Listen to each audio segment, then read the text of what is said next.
congressman ng TUPAD at AX. Excuse me Binibigyan kayo. ang totoo, binibigyan kayo. Ang TUPAD at AX po ay executive program for assistance to indigents, mga mahihirap.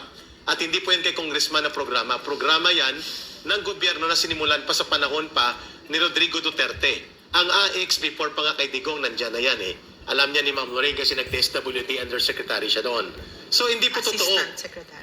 Assistant Secretary. Hindi totoo po na ito ay mga programa ng kongresista. Isinasakay at sinasakyan ito ng mga congressman. Yeah. Mali po ang sinasabi na ang AX at TUPAD ay magiging permanenteng batas sa pagbabago ng konstitusyon. Isang malaking panloloko at kasinungalingan yan. Kaya we're calling on the Department of Labor Secretary, Secretary Ben Laguesma, at kay Secretary Rex Gatchalian ng DSWD, please, mga cabinet secretary sa DSWD at DOLE, magpaliwanag po kayo dito. Are you involved? Are you in consent? Are you cavorting? Are you also in operations with this kind of anomalous, spurious, and questionable and dubious, nakakaduda, na mga maniobra gamit po ang entry point ng AX at TUPAD? Ito po yung mga programa para sa mga mahirap, subalit ginagamit na tungtungan para sa panluloko, kasinungalingan, at mga manipulasyon sa charter change na alam natin na ay pakana ng mga politiko sa Kongreso. Sinabi na ng nagsasalita kanina. Pangalawa na nakita namin dito, malinaw po na ito ay isang nationwide grand scale. Kasi similarly, ganito din ang sinasabi sa Albay, sa Sorsogon, sa Iloilo, at pati na rin po sa Davao. At ang sinasabi nila, kailangan na nating pigilan ang mga nagsasawata sa ating development, which is one dyan ay ang konstitusyon. At kailangan tumulong tayo sa pamahalaan para mabago na ang ating saligang batas. Pero hindi nila yung sinasabi kung ano ang totoong layunin nito. Ano ang sakop ng mga pagbabago. Basta AX at TUPAD dahil may pera na involved. Sa AX po ma'am, between 2,000 to 3,000 hanggang 5,000. Sa TUPAD, between 5,000. So napakalaki po na tulong ito sana sa mamamayan, lalo na sa mga mahihirap at naghihikaw sa buhay na kababayan natin.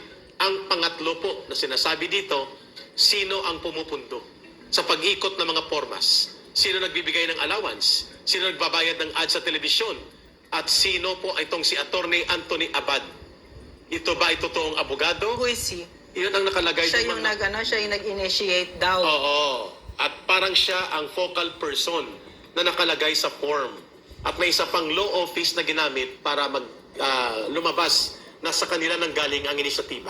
Ang tanong, gano'n na ba kababaw ang pagtingin nyo sa mamamayan na hindi nila maintindihan na ito'y gamit ng mga politiko? Tatlo, ang aking binanggit at ang panghuli kong pupuntuhan, bakit kayo naghanda, Kongreso, ng 14 billion pesos for referendum and plebiscito na hindi hiningi ng COMELEC at ibinunyag ni Congressman Lagman at sinugundahan ni Presidential Spokesman dati na si Harry Roque.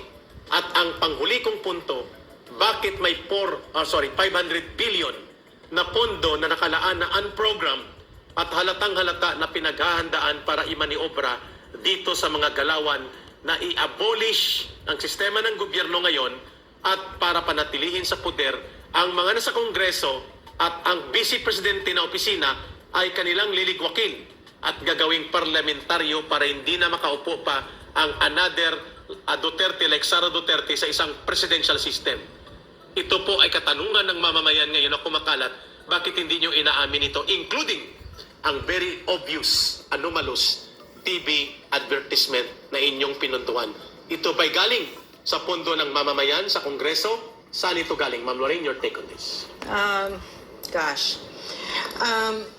Ang kasaysayan ng Pilipinas ay isang kasaysayan ng trahedya sa kung paano ang trato ng mga traditional politicians or trapo sa ating mga kababayan, lalong-lalo na doon sa pinakawalang-wala sa buhay. Tama. Nakita ninyo kung paano ginawa. Tumayo doon at sinabi si congressman na binibigyan kayo ng pera, TUPAD. Ang congressman binibigyan kayo ng AX, kaya sign kayo dito. Yan, lahat yun kasinungalingan. At ang tingin nila, nakita ninyo, kung bakit talaga ang Pilipinas hindi lumilipad. Because the politicians in the Philippines ay mga trapo. are so invested in keeping the poor poor. Na ibibigay lang naman sa inyo 100, 200. Sabihin na natin, 1,000, no? Kasi sa ibang elections, 1,000. No? Sa Samar, 15,000. Isang pamilya na. Per family member pa nga, no? Per family member, no? So, gusto ko lang makita ninyo kung bakit tayo hindi lumilipad at bakit yung mahihirap ay laging nandyan, no? Kasama dyan ang CPP, NPA, NDF, no? Napakaraming obstacles na kailangang i-hurdle ng ating mga kababayan na mahihirap. Kasama kami doon, no? Nanggaling kami sa kahirapan. Yung pamilya ko. Okay. So, ayan. Naririnig nyo kung paano niluloko, ginagago ang taong bayan. Yan. Tama yung mga pinagsasabi ni Doc Lorin at si Ka-Eric. Dahil talagang pinagluluko ng mga politician ang mga mahihirap. Tingnan nyo, pinapaperma sa ganun-ganun. Tapos sasabihin, ang nakakahiya pa, sasabihin na pira ni congressman. Ito ang tandaan ninyo mga taong bayan. Kung ano man ang binibigay sa inyo na mga ayuda, kung ano man yung mga tulong na galing sa gobyerno, hindi po yan pera ng mayor, hindi po yan pera ng kaninong mga congressman, hindi po yan pera ng ninuman, kundi pira natin yan, pira ng mga taxpayer na binabalik at binibigay din sa mga mahihirap. Yun ang tandaan ninyo. Kaya pag nakatanggap kayo ng mga ayuda, huwag kayong magpapasalamat kay congressman. Hindi pira niya yan. Hindi galing sa bulsa niya yan. Kasi si congressman din, nagnakaw din yan ng pera ng taong bayan.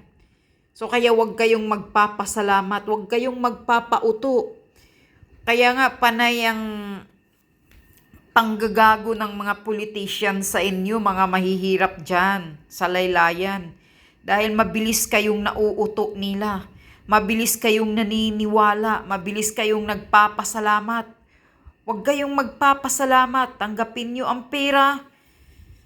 Yun. Dahil pira yan ng mga taxpayer. Hindi pira yan ng mga manlulokong congressman. Yan ang tandaan ninyo. Huwag na kayong magpapauto pa.